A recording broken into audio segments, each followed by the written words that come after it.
Hello, welcome to Go Library. This is Dr. Ming. Today, I invite Maura, American journalist, to comment on the latest news. So, hello, Maura. Ni hao, Dr. Ming. Ni hao, Maura.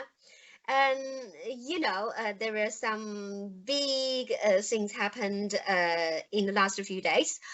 We understand that the US government closed the Chinese consulate in Houston, and it ordered the consulate to close in 72 hours. So, what's your comment? Well, it's about time. I couldn't believe it.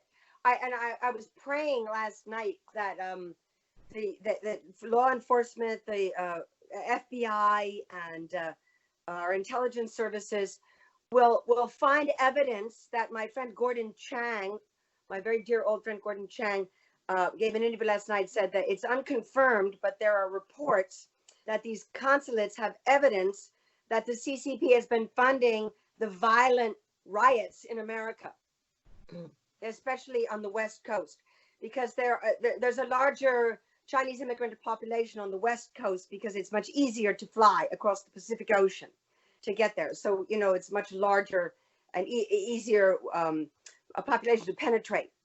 And if they do find that evidence, that will be a real game changer, because a lot of Americans are very upset by the protests because they've become so extraordinarily violent, and it's a true insurrection. They're tearing down statues of famous abolitionists who opposed slavery.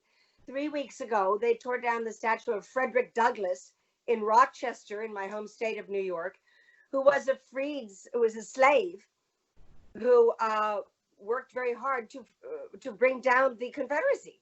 So they tore down a statue of one of the most famous African American intellectuals and writers in American history. What does that tell you? It tells you a lot, right? And so I understand that the Houston consulate was used for spying, and the San Francisco one was used for, but the big fish on the block is the New York consulate, where I have spent many hours screaming free Tibet down with the CCP.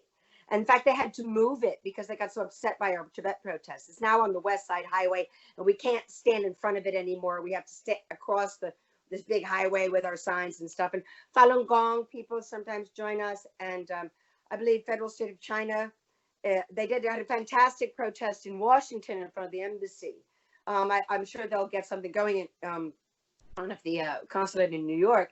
But I hope that the CCP Wolf Warrior diplomats are running scared, especially Ambassador Chang. Charming fellow.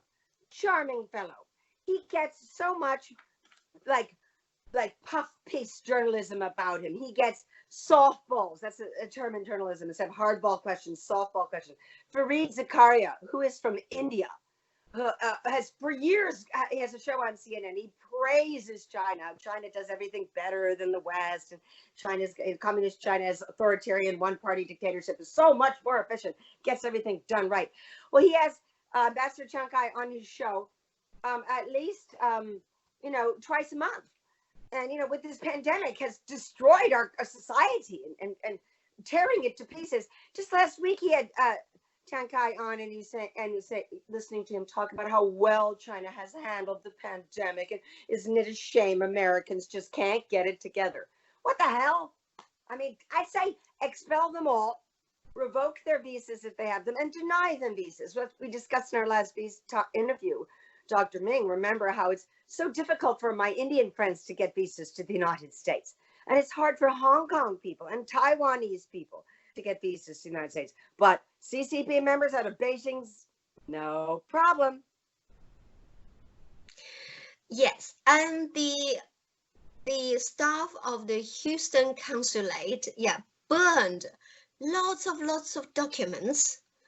So what do you suppose they have burned?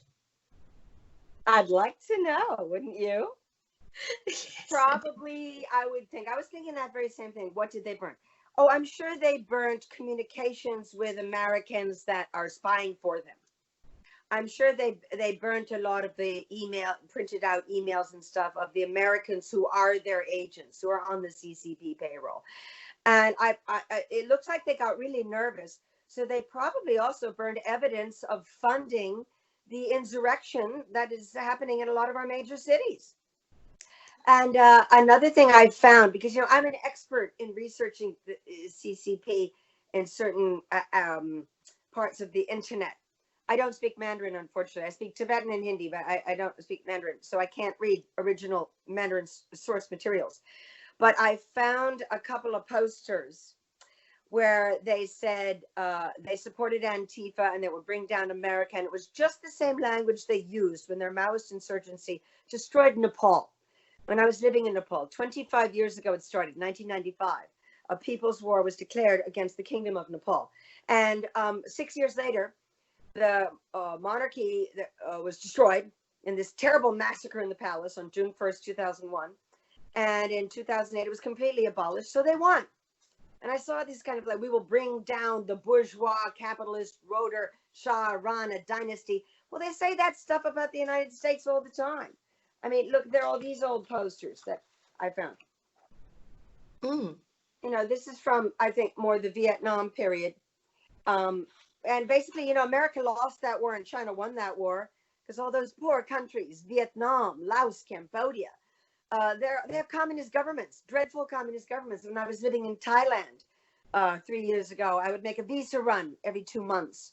And I went 3 times to Cambodia, 3 times to Laos. And the difference in the society between Laos and Cambodia and Thailand, which fought a 30-year battle against the Communist Party of Thailand and won, thanks to my hero, King Raman IX. And the difference is night and day. The people in Laos and Cambodia, they look depressed. You know, they kind of just sit around and drink all day, and there's spies everywhere reporting, just like in Tibet and China. So let's not forget, you know, we lost that war, and you know, this is what China has ready for us. So that's from the Korean War, but you know, it's from you know, it's very much Chi-Com iconography. So you know, we need some cool kung fu masters from Hong Kong to come kick ass. We need them here. Yeah. You know, the US actually closed Russia's consulates before. For example, even in August 2017, Trump administration ordered Russia to close its consulate in San Francisco until diplomatic annexes. Yeah. So how different is the closure of the Chinese consulate from that of Russians? Well, I was living in Thailand in 2017. I was there for the entire year, and so I didn't follow that story very carefully. But it's about it's about to say, like, yes, the US claim that it's a sort of like a tit-for-tat to Russia's order that the United States caught diplomatic staff in Russia. Right. So in that case, So. Well, and you know, here's another thing that I found very disturbing about the way the CCP continues to control the narrative in Western media. Something that Mr. Guo and Mr. Banner were talking about today on their show with Lancet magazine, you know, the medical journal that's published out of England, is praising the CCP. They did such a great job containing the coronavirus. I mean, they probably have the writer on the CCP payroll, paid for a bunch of junkets, a bunch of trips to Shanghai, you know, little after party, little honey trap, whatever. I mean, that's how they do it. You don't make much money as a medical journalist. It's easy to buy these people. But, you know, these TV anchors in America, they make a lot more money. Rachel Maddow is worth $25 million. Gets up there every night. She spews anti-American hate and pro-CCP propaganda almost every night. It's just shocking. You know, now we're 5 months into the lockdown. 5 months. It's unbelievable. So I think that, you know, it was very disappointing when I saw, you know, that China's response, the reciprocal response to closing the Houston consulate was to shut the American consulate in Chengdu. Chengdu, yes. Now, Chengdu is, of course, the traditional historical border between Tibet and China. And Chengdu, I've never been to Chengdu, but I have many friends who lived there and my English friends who still managed to go to Tibet from Hong Kong, but they won't be doing that anytime soon, would fly from Hong Kong, Chengdu, Lhasa. Yeah. That was the plane route they would always take. And I have friends, American friends, who were diplomats who were posted at the Chengdu Consulate. And they said it was the worst posting of their life. It's called a nightmare post. Because they're followed, harassed, stalked. One friend of mine, he was in bed, sleeping in bed in his apartment in Chengdu next to his wife when CCP agents, PSB, Public Security Bureau, came in to his apartment, with black coats and black hats and started moving things around. He said he's never been so frightened in his life. And his next post was Sydney, Australia. And he said for 2 years, he was just conditioned to look around his shoulders to see if anyone was coming to get him. So I say, go ahead, let that consulate be closed. Our diplomats don't have freedom of movement in China. Another friend of mine who was posted at the Chengdu consulate, he went into Tibet and, on a secret mission. He went to northern Tibet, Amdo province, the birthplace of His Holiness Dalai Lama, who I have right here, and wrote a very powerful communique for the embassy and for the State Department about religious repression of the Buddhist faith. And he had his tires slashed. He had the window of his car smashed. He got death threats. And he just said he couldn't wait to get out of there. And so ever since 2008, I was talking to a friend who's a retired American diplomat who knows that consulate well. He was never posted in the Chengdu consulate, but has visited it many times and is a Tibet expert also and speaks Tibetan. And there aren't that many of us. There are very few of us who speak Tibetan and know this story. And he said ever since the 2008 Olympics, which was the big boondoggle for the CCP, where they got all the high-tech surveillance equipment from American firms, from Tim Cook, from Bill Gates, from Microsoft, from Apple, all of them. He said that being posted in Chengdu was like being in house arrest. If you want to go out and take a walk and, go to a market or talk to people or make Chinese friends, you're followed and you're threatened and you're harassed. So go ahead and close it. Go ahead. I'm for a complete decoupling. I think we should take all our diplomats out of China. I think we should shut our embassy. Let's just do everything from Taiwan. Decouple diplomatically. Is that what you mean? Mm-hmm. Mm-hmm. And with the economy. Mr. Bannon frequently talks about the need for a hard decouple. I completely agree with him. We Tibet people have been saying this for 40 years because that's the only language the Chi-Coms understand. As you know, as everyone at Grow Media knows, is being tough. And why shouldn't we decouple when this is what's going on in Hong Kong? This is a child, this little schoolgirl. Look what they're doing to her. You don't hear any complaints about that in the Western media. Nothing. It's just how evil America is. Where's the other picture? I haven't. Oh yeah. We don't hear much about this. We're not hearing much about this. We're not hearing about how children are being tortured in Hong Kong and being sent to concentration camps in Xinjiang or Tibet. Silence. Dead silence. So, one more time. Free Hong Kong revolution now. Let's not wait. Let's be tough. I would expel all CCP members, not just diplomats, but members. And Mr. Bannon has also said many times on his show, we can drive through New York City and we can point out exactly which houses and apartments and fancy buildings are owned by the CCP. Same in San Francisco, same in London, same in Belgravia, of course, is packed with CCP money. And just be tough with them because they're tough with us. They spread this virus, but you still see the voices of American elite saying, no, this is a big mistake.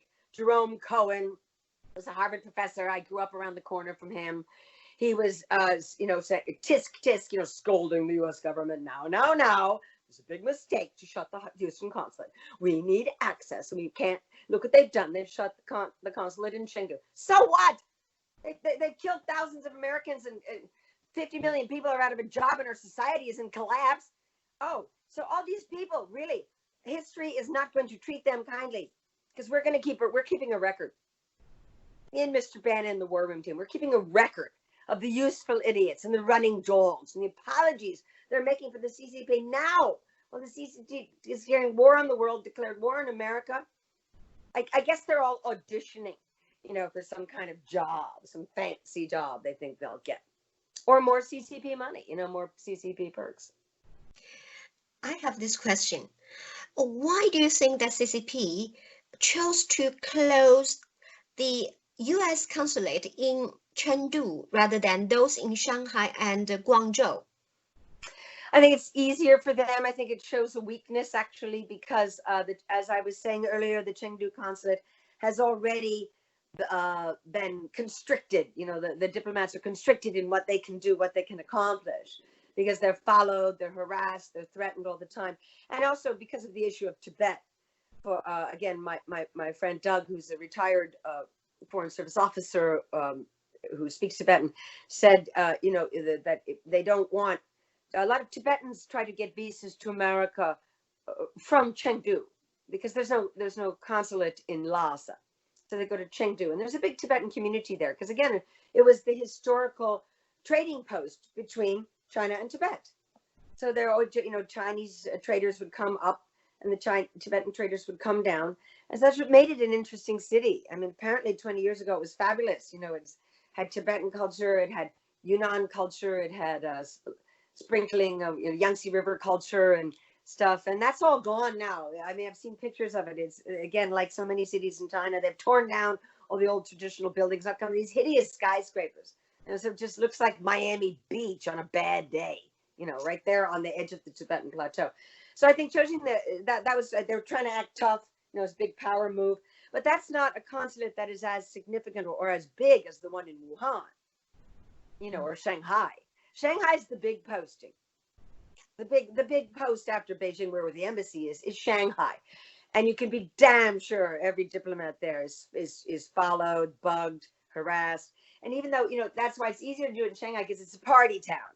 It's got the discos and the nightlife and everything. So it's really easy to honey trap people and snag people in Shanghai.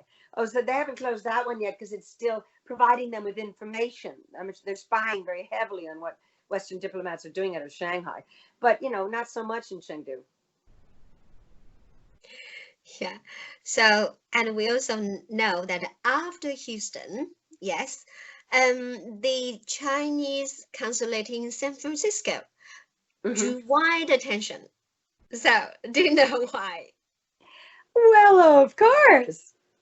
Yes. Because they're finally, it's only because of the Trump administration. If Hillary Clinton was president, you can be damn sure none of this would be happening. Because she was so in the China pocket. And she was controlled by the CCP. I've got so many pictures of her, flirting with Xi Jinping at a banquet. He doesn't speak any English, right? I assume, I've heard he doesn't speak a word of English. So it's been grunting, grunts, like, whoa, what the hell?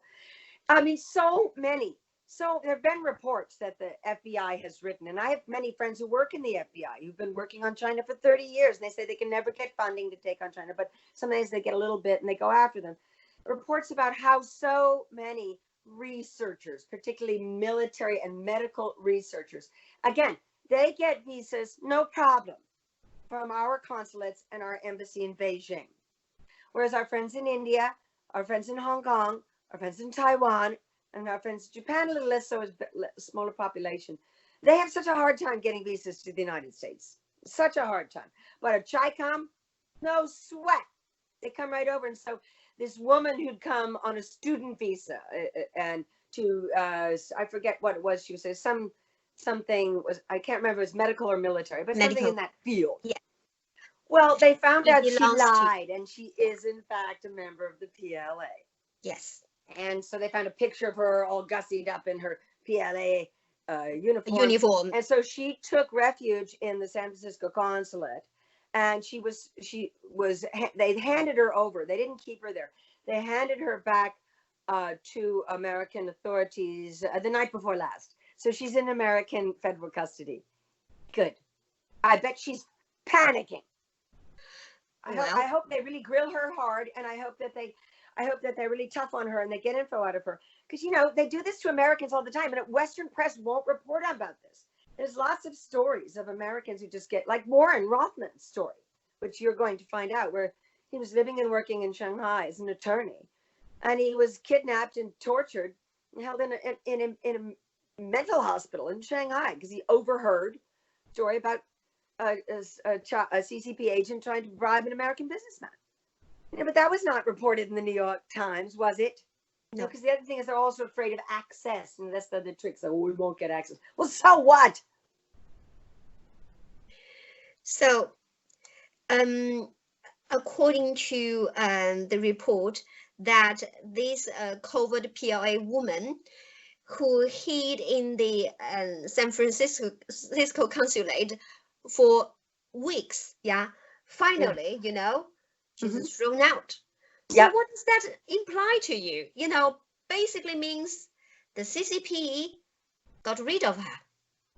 Yeah, I was thinking the same thing, Ming. I was thinking, well, they had to give the Americans something to maybe calm things down. So they threw a bone, as they say.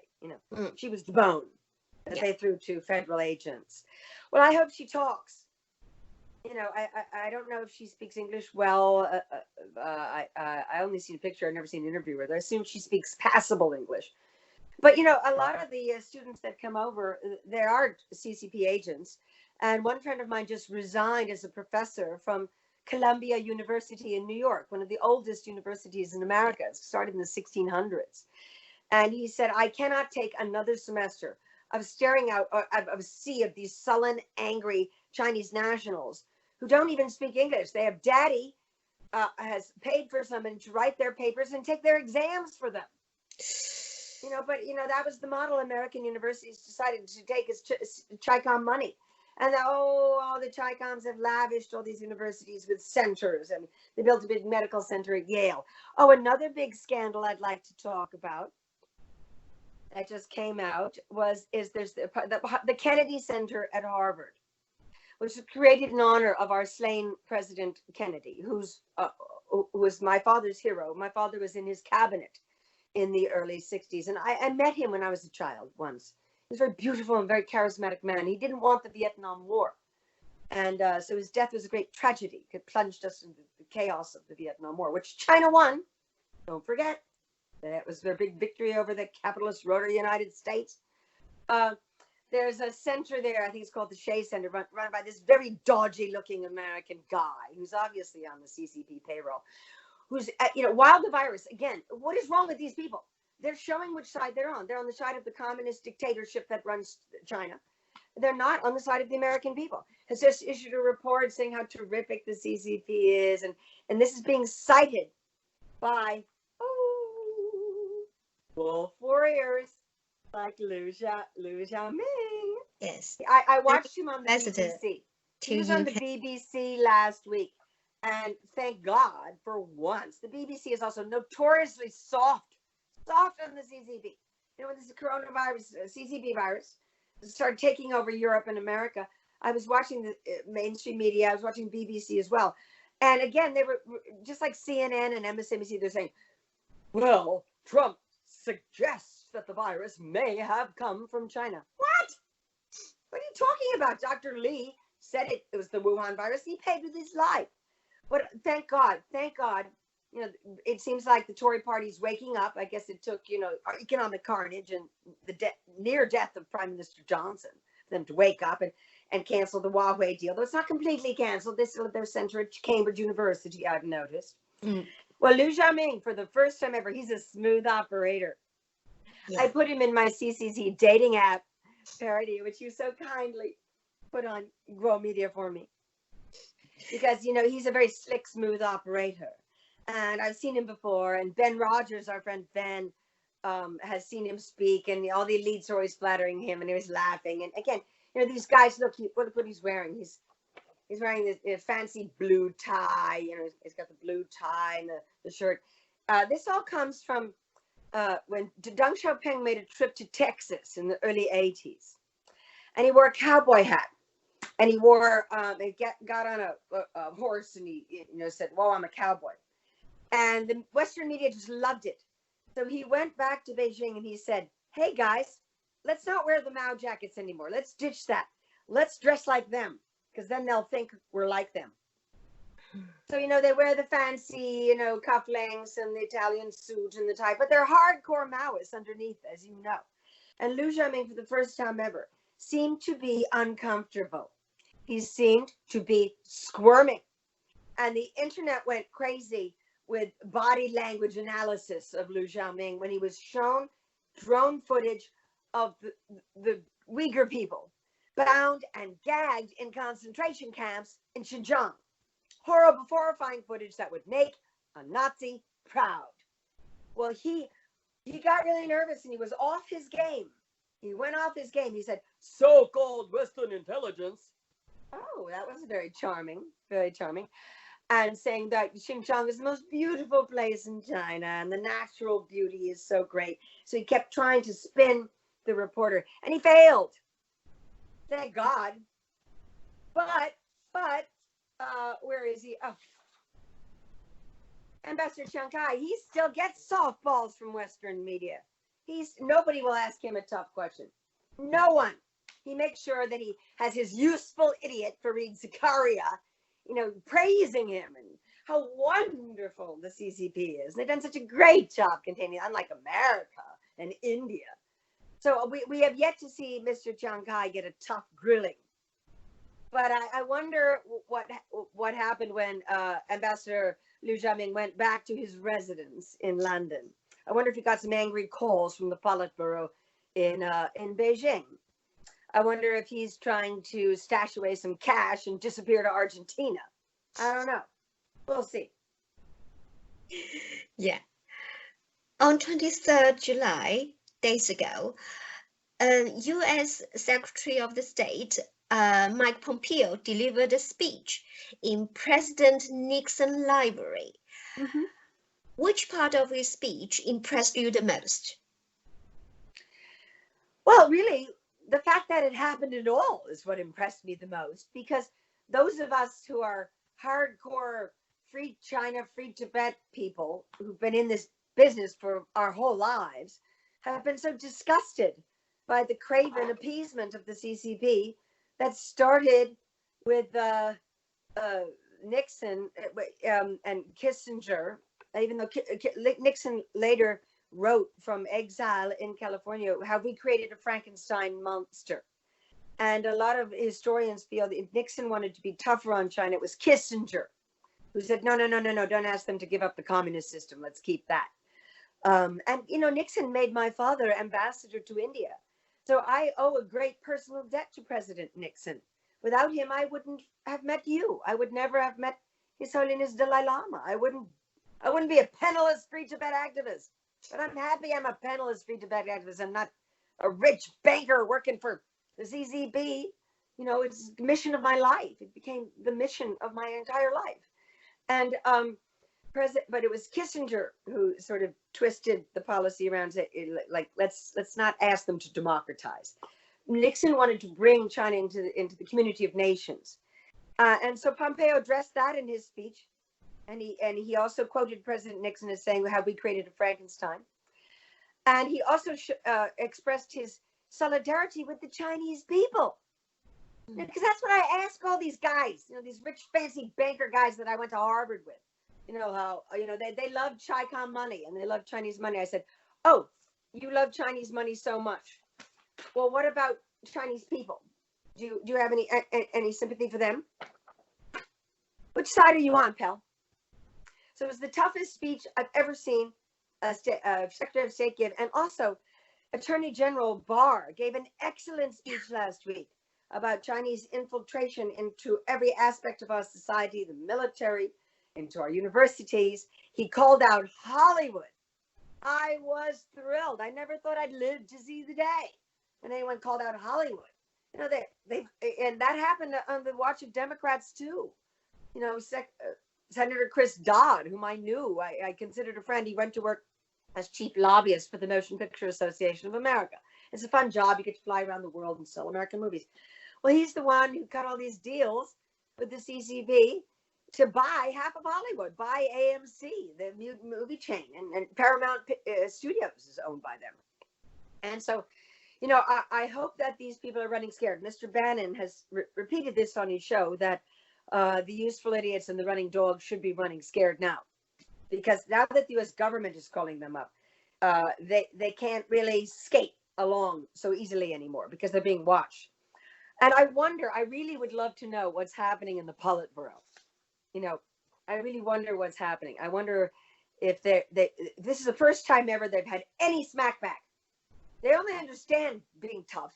You know, the way they torture people in Chinese prisons. I'm an expert on that. I've spent so many years gathering testimony from Tibetans and Chinese people, mostly Tibetans, about the torture methods that are used if you're guilty of the crime of splitism, you know, counter-revolutionary thought, which we discussed in our last interview. So I'm wondering if there are any smarter guys in the CCP who are thinking like, gosh, you know, maybe we've gone too far. Maybe we should take this seriously. But I wonder if any of these people, these are the member of the standing committee of the CCP right here. Sorry, I can't get it straight. You know, all these guys. I wonder if they really think, you know, as I said, some of my sources in Tibet say that there's widespread belief that Xi Jinping has gone mad. That he's lost it. And we know, as you and I were talking earlier, there are many other princelings who don't like Xi Jinping and have spoken out against Xi Jinping, say he's not the smartest guy we have. And look at the catastrophe of the bioweapon and the war with, you know, the trade war with America. It's happened on his watch. We should get rid of it. And I know in March, there was a group of princelings got together, and my friends in Indian intelligence reported that they always have the best news on China. Always, always, always, always. And the first. And my friend Jayadeva Renate, whom you should interview, even wrote about it. The group of princelings got together in March in Beijing to talk about getting rid of Xi Jinping because he's just been such a catastrophe. Then that story died. You know, so I wonder what's happening. Oh, maybe they're all very sad and they're very depressed because where's my picture? They can't go to the Better High conference this year, right? They can't get down and dirty in their swimming shorts. You know, and they can't criticize each other openly, you know, because that's usually what happens at the Better High conference. You know, there's Papa Xi. Oh, but he's not wearing a bathing suit. Wonder why? Maybe he hasn't been hitting the gym. He's been so busy destroying America. So, according to you, how was Michael Pompeo's speech relevant to Hong Kong and Tibet? Oh, it's very relevant. He sent a message loud and clear that we're not going to abandon the people of Hong Kong. Saving and helping the people of Tibet is so much harder always, you know, because it's so remote and it's just so cut off from the world. And it's just like a big concentration camp. That's what all my Tibetan friends say. Tibet is just one big giant concentration camp, the whole place. And but the fact that he even referenced it, you know, unlike Hillary Clinton, who was Obama's Secretary of State, the very first official statement out of her mouth after she was confirmed and sworn in 2009 after the inauguration, which always happens in January. In 2009, she said, "We will not allow things like Tibet and human rights to interfere with our close relationship with communist China."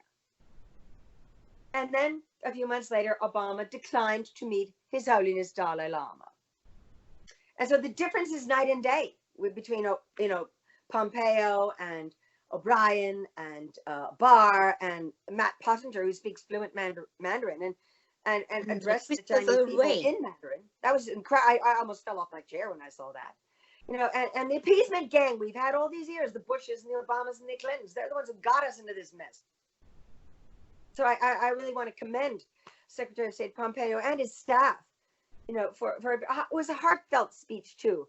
I was moved by, he was clearly, you know, speaking from the heart towards the end, especially. You know, he made kind of for him, it's personal, you know, and it is for me. But, you know, I'm just a penniless Free Tibet activist, and he's Secretary of State. So thank God there's somebody who's thinking like us, who actually has power. The only power I have is to make posters. Here's my new one.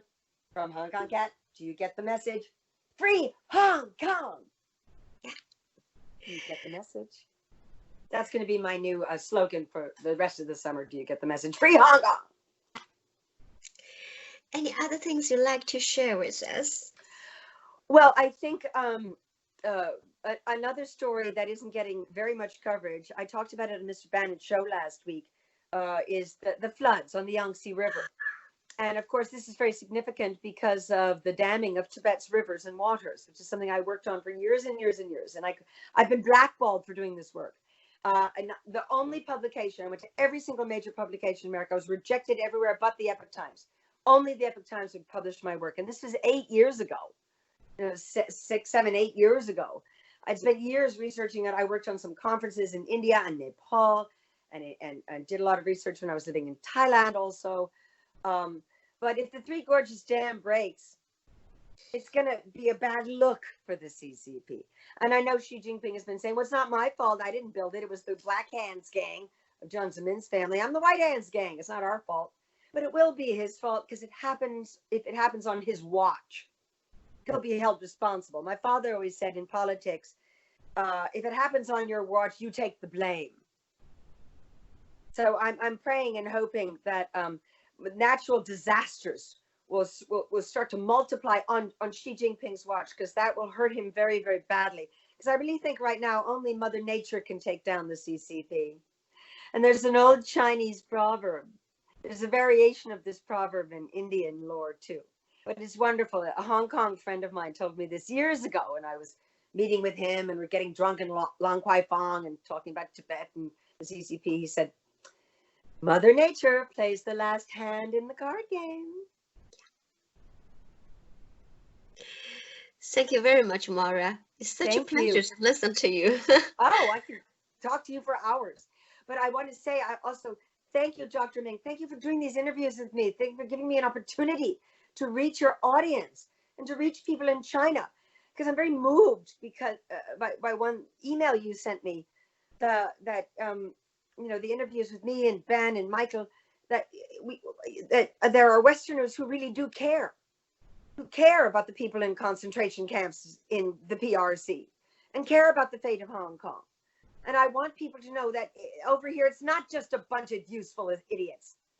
A new poll in America shows 9 out of 10 American citizens think that the Chinese Communist Party is a danger to the world. Not the Chinese people, the Chinese Communist Party. But if you read the New York Times and you watch CNN, you'd think that everybody here in America thinks that the Chinese Communist Party is so terrific. That's not true. We do care. We've given our lives to this movement. I don't care if I die poor at the foot of the Dalai Lama. That's fine with me. I made that decision many years ago. If you're a Tibet activist, you have to accept that you're going to be blackballed. You're not going to be accepted. You're not going to get work. That's okay with me. I accept that, because the great struggle of our time is the freedom of the Chinese people. If there will be no peace in this world if the CCP continues to dominate China and thereby dominate the world. So they've got to come down, and it won't be easy, and it won't be nice. It's going to be ugly. There'll be a lot of loss of life. But if we had not taken on the Nazis, they would be running Europe and they would be running the world. And so why did we fight World War II if we're coddling the Nazis of our time? And I also just want to say to the people of Hong Kong, keep it up. We are with you. And the people of China, we are with you. Oh, thank you. With you. And the people in the Yangtze River Basin who are suffering so much with these floods, we're here with you. Thank you so much, Maura. And we are with you, the Chinese people, and especially the citizens of the new federal states of China. We are on the same side of the American people and with the Western democracies, okay? We are with the free world. We combat the CCP. We are take down the CCP. We're determined to take down the CCP, okay? Yeah. Yes. That's our promise. That's our commitment. All right? Yes. What else is there to do in this world? You know, I mean, I could be golfing, I could be decorating my apartment and everything. But all I do every day of my life is think about how to bring down the CCP. That's why I paint the China News Daily boxes red, because every day I try to do something, just a little something, push like a squirrel, chip chip chip chip chip chip chip chip. Because if we don't do something, then there's nothing. We have to do something. Yes, we will. We will. We'll carry on. Thank you. Shay. Oh, thank you so much, Maura. God bless you. Yeah, we all love you. We admire you too. Okay. Free China. Thank you so much.